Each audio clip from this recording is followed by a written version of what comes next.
Ooh, steady does it there. Checking around like a spaceship if there was a monster in there.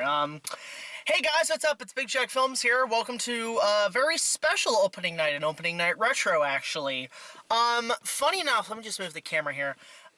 This is a movie that I've been wanting to cover for a little bit because I saw this in October with Josh. Josh invited me down to his place and I watched it for the first time. And I wanted to put this out during Halloween, but unfortunately I didn't get the time to. So, yeah, this is pretty much my first impressions on Ridley Scott's Alien. Now, full disclosure, guys, I've never watched the Alien vs. Predator franchise or the AVP franchise as a whole. I've seen bits and pieces of them. I know most of the mythology thanks to Monster Madness and other reviewers out there. But in terms of my experience with Alien, I never grew up with it. It was never really my thing. And the way this works is that, I want to do more retro reviews for you guys in this format because they're quick to get out, and they allow me, for some people who are wondering about certain movies I should review. If you guys want to request me something at the moment, link down below to my Patreon. $1 more will get you early access as well as other content, but one of the main bonuses you can get is opening night requests. Meaning if you subscribe to us, you can actually request for a certain review for a movie in this format. So, if you guys want to see me do more of these, go check that out in the link below. So, yeah, Alien, Ridley Scott's Alien. So, my history with him as a director, I think the first film I ever saw that he did was probably Gladiator, which was 20 years ago. I love Gladiator. That's one of my favorite epic historical pieces. After that, I watched things like, I saw his Robin Hood, which I think is actually, a lot of people hate his Robin Hood. I personally think it is probably the most historically accurate. I find with his historical medieval style films, Ridley Scott is brilliant. Hell, last year I discovered Legend, which is one of my all-time favorite films as a whole because of it being a visual masterpiece. And that's what I appreciate with Ridley Scott. He is a visual master of the arts. There's one movie I want to see that he did called The Duelist, because I've been doing a lot of sword fight stuff, so maybe I'll check that out sometime. But we're not here to discuss his historical thing. We're here to talk about his realms and science fiction. So, Alien. I guess the whole backstory to how he made it is that apparently he saw Star Wars, and he was just like, I want to make movies now. So he made Alien, and the rest is history. And that came out around the sci-fi boom of the late 70s, and it was a huge hit. So the plot of Alien is, you guys have probably all seen it, in the not-too-distant future, way down in Deep 13. I like Mystery Science Theater 3002.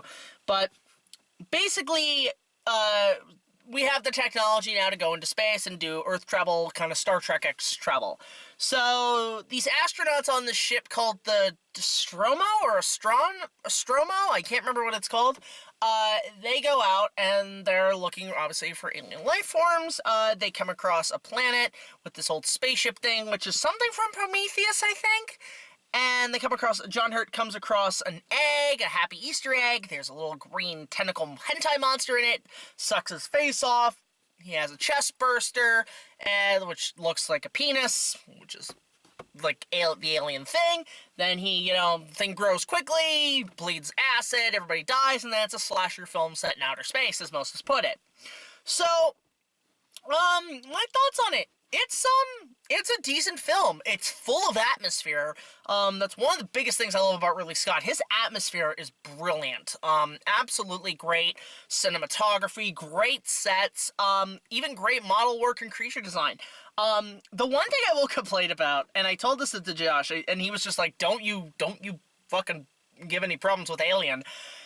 The models, while they're fantastic models of the spaceships, are great. Don't get me wrong, could have been shot a little better. There were moments where, yeah, you could tell it's a model.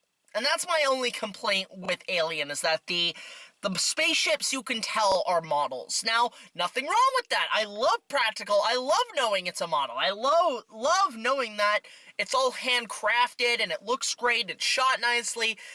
But you could probably fix the lining in the blue screen a little bit. I mean, you look at Star Wars 2 years prior, those effects look a little better than Alien, honestly. Like, they felt like they took their time shooting that stuff. Even that was experimental. So the spaceship effects, while great, they're great models, they could have been shot a little better. Maybe a little cleanup in a special edition or something. But not the George Lucas route. Don't CGI everything. So, I love the Alien sets. I always love, like, the used, dirty feel of that style and everything. And I think James Cameron and Roger Corman even tried to do that with things like Galaxy of Terror, and even Cameron doing Aliens went with that route, which is great. And then, obviously, the creature designs, I think, are absolutely fantastic. The Xenomorph is one of the most iconic movie monster creatures in all of cinema. No doubt thanks to H.R. Geiger, who I prefer to as the guy you hire to do concept art for erotic monsters. Meaning, like, they all have dicks, they all have this and that, because everything looks like a hentai in this. In fact, I wouldn't be surprised if most hentais were inspired by Ridley Scott's Alien. So, you know, the Xenomorph, the eggs look great, really icky things. You got the tentacle things, like all the the tentacles start of it. Then you have the chest burster, which is a great effect. And I found out, actually, that all the actors, when they shot that scene where John Hurt's going, like the chest burster comes out, it's great. That was all their genuine shock. They didn't know that was coming, which, gotta give props to them, because they look genuinely terrified, and I was just like, oh my god.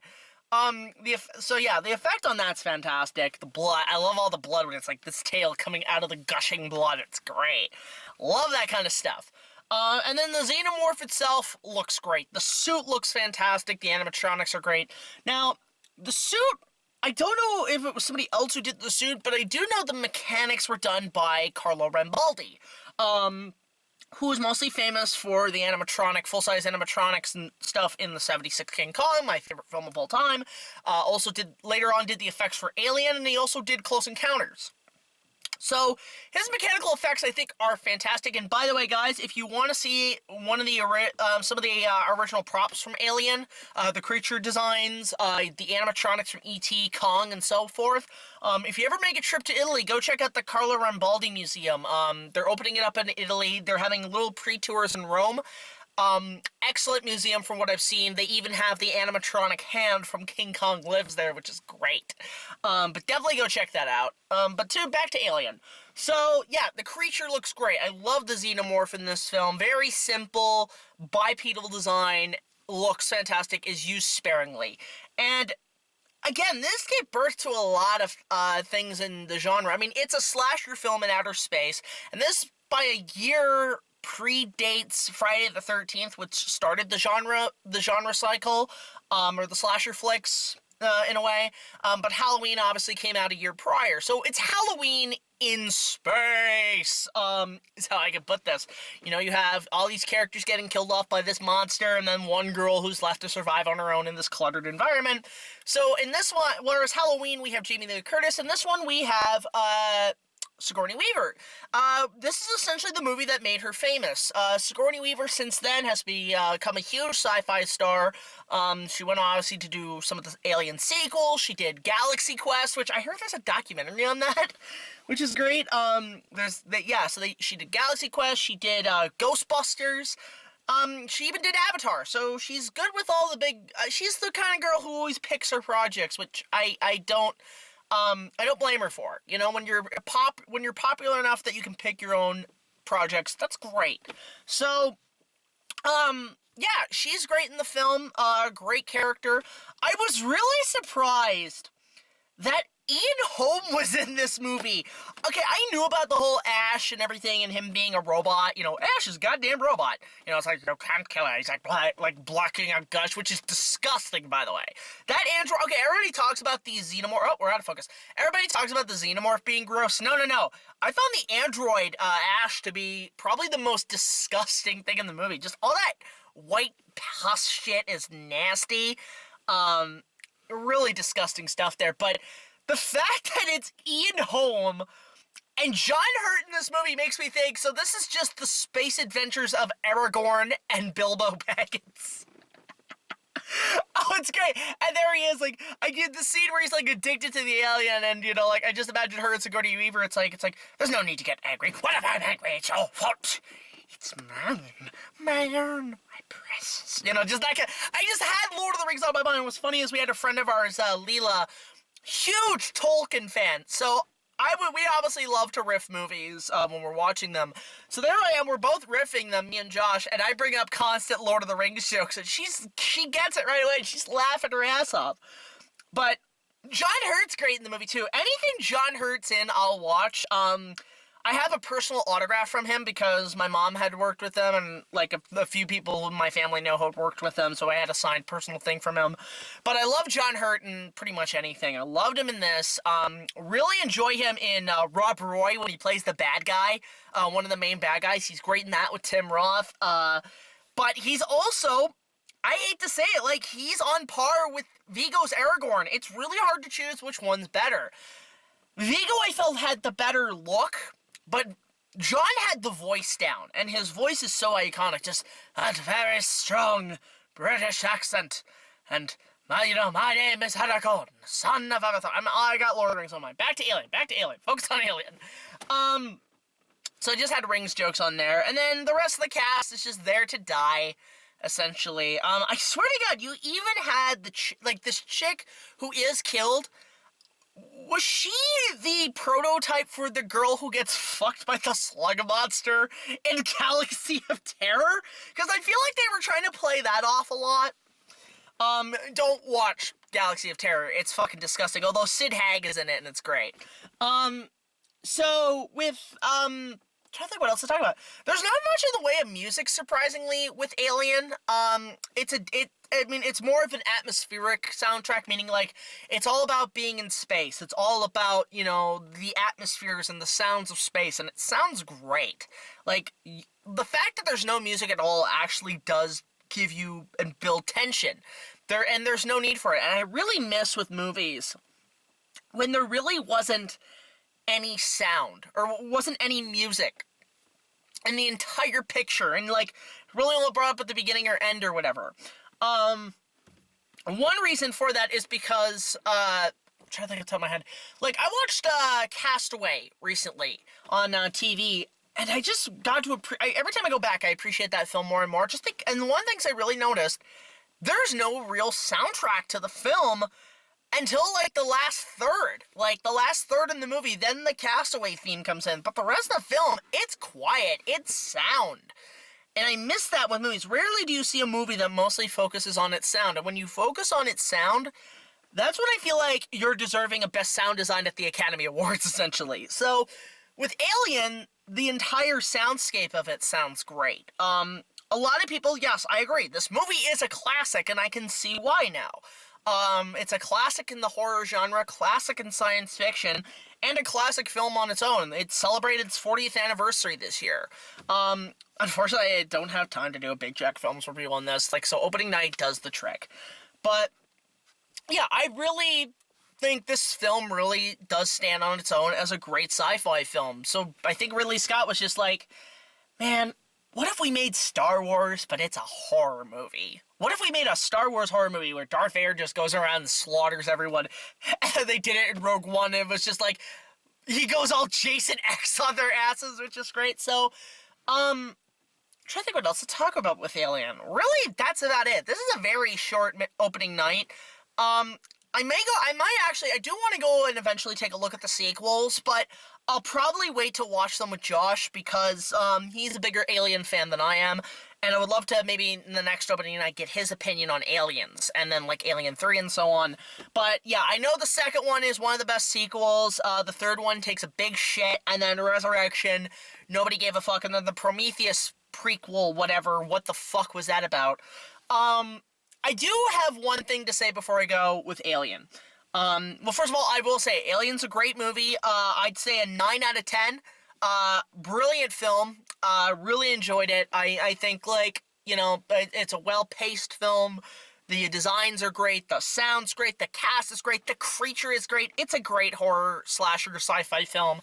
9 out of 10. Actually, 9.5. Go check it out, guys. Whatever you can, honestly. So, when it comes to what I want to see, essentially, with the future of the Alien Predator franchise, even though I've only sat through a few of them, or not even many of them, I've had all. Considering that Disney has bought Fox, and they essentially own these two franchises now, which is really weird for them. Although, to be fair, I'll get to that in a moment. But one thing I would love to see them do, like, picture this for something they could do, Disney with Alien Predator. An Alien versus Predator ride at Disney's Animal Kingdom. Now, you're probably thinking, what the fuck am I smoking? Disney would never do that. Well, here's what you do. The main premise of the ride would be, you know, one of those cart shooters where you shoot aliens and predators. Very similar to the Buzz Lightyear ride at Disneyland, like the Buzz Lightyear ride, you shoot lasers. But here's the catch. Instead of 2D stuff, make it like the Men in Black alien attack at Universal Studios Florida. Now, here's the best part about it. Why would I set it in Animal Kingdom? Here's why. Because Animal Kingdom's already a very jungle, tropical environment. I would love to see an Alien vs. Predator ride where you enter a xenomorph ship, like one of the ships from the Alien franchise, in this Vietnam-esque jungle, and you're going through the queue, and it's the ship from Alien. So it's got the atmosphere, it's got all the detail. It's kind of like what they did with Galaxy's Edge. You know, you add that extra detail to it, and you're in the ship. It's very dark. It's a dark queue. It's a dark ride, so you gotta make it kind of creepy. But here's the best part, is that there's all these monitors, and there's two people that are guiding you, your ride guide, you know, and it's not some animatronic, like, you know, I will be your guide on the Simpsons ride. You know, none of that shit. On the monitors, it's kind of like what they did with the new Jurassic World ride, where the two characters you have that are connected are Ripley, obviously Sigourney Weaver coming back, but also Arnold Schwarzenegger from Predator. Because there's been so many things from what I heard that his character did survive at the end of that film. So the idea is that the xenomorph ship with Ripley on it crash-landed on the jungle where Arnold's been surviving since the first Predator. And the idea is that you're stuck on this ship where the aliens and predators are having an all-out war in the ship. So Arnold and Sigourney Weaver tell you your job is to kill these things with the plasma rifle things from Aliens. So you get in these little kind of tank things, and you just go around and you shoot aliens and predators, and they're all animatronics. That would be a great ride. And I think for Disney, it would be another great add-on. You can add it to your World of Avatar area, because you can call that essentially Cameron Land. And then, you know, essentially, you can rival Men in Black Alien Attack. I think that would be a good place to go with the franchise for Disney. And what's great, too, is, like, say, like, somebody shoots the fucking xenomorph with a plasma rifle thing. You know what would be cool? It bleeds acid, right? Wouldn't it be cool if it shot, like, water at you? Like, the animatronics shot water if you hit it? Oh, that would be great! So yeah, that's essentially what I would do. It'd be a great ride. And you're probably thinking, well, Disney would never do that because it's too scary for the kids. Says the company, the kids' company that made the great movie ride and included and seen from Alien. And that kind of just proves that an Alien vs. Predator ride would be amazing at Disney's Animal Kingdom. That would sell some tickets, I think. Obviously, you gotta keep it PG-13. You gotta keep it a little lower for the kids, but I think the kids can handle it. Hell, I remember going as a kid on the dinosaur ride in Animal Kingdom. It scared the shit out of me. More so than the Jurassic Park ride. Which is really saying something for Disney. So, my opinion is that's what I think Disney should do. Let's see what they do with it. I have no idea what their plans are. But to the point, I enjoyed Alien. I really enjoyed it. I think it's a great horror film. So, definitely check it out. 9 out of 10. And if you guys would like to maybe take a look at the rest of the series, I mean, Aliens is obviously going to be the next one, but I want to, again, wait with Josh to talk about it. So next time I go see him, maybe me and him will watch Aliens, and then we'll give our opinion on it. So, what are your thoughts on the first Alien and the franchise as a whole? Let me know in the comments section below, along with your favorite Alien film in the series. And of course, again, support us on Patreon, follow us on BitChute, follow us on TikTok, and all social media, Facebook, Twitter, and Instagram, and just let us know your opinion on Alien. Just enjoy our content. So, until the next video, guys, like, comment, subscribe. I'll see you guys later. This is BigJackFilms signing off. I don't know what movie I'm going to talk about next, but maybe the request will do the trick on Patreon. So, until then, I'll see you guys later.